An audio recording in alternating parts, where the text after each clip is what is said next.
முருகனே துணை. அனைவருக்கும் இனிய வணக்கம். பதிவு திருவெம்பாவை பாடல் பாசுரம் 2 பொருள் விளக்கம்.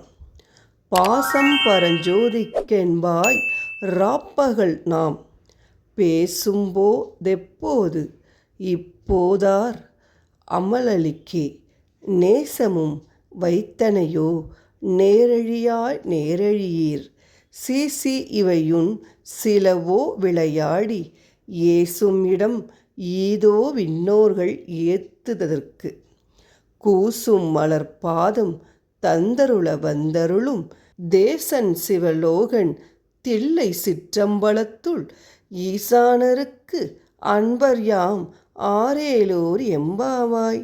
பொருள்: அருமையான அணிகலன்களை அணிந்த தோழியே, ராப்பகலாக எங்களுடன் அமர்ந்து பேசும்போது ஜோதி வடிவான நம் அண்ணாமலையார் மீது நான் கொண்ட பாசம் அளவிடக்கரியது என்று வீரம் பேசினாய்.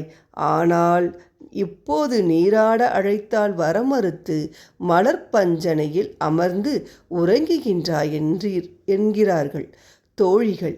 உறங்குபவள் எழுந்து தோழியரே, சீச்சி, இது என்ன பேச்சு?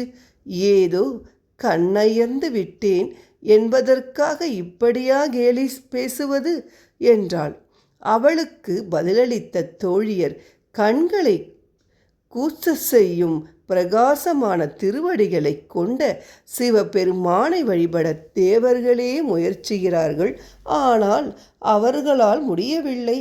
நமக்கோ நம் வீட்டு முன்பே தரிசனம் தர வந்து கொண்டிருக்கிறார். அவன் சிவலோகத்தில் வாழ்பவன், சிற்றம்பலமாகிய சிதம்பரத்தில் நடனம் புரிபவன்.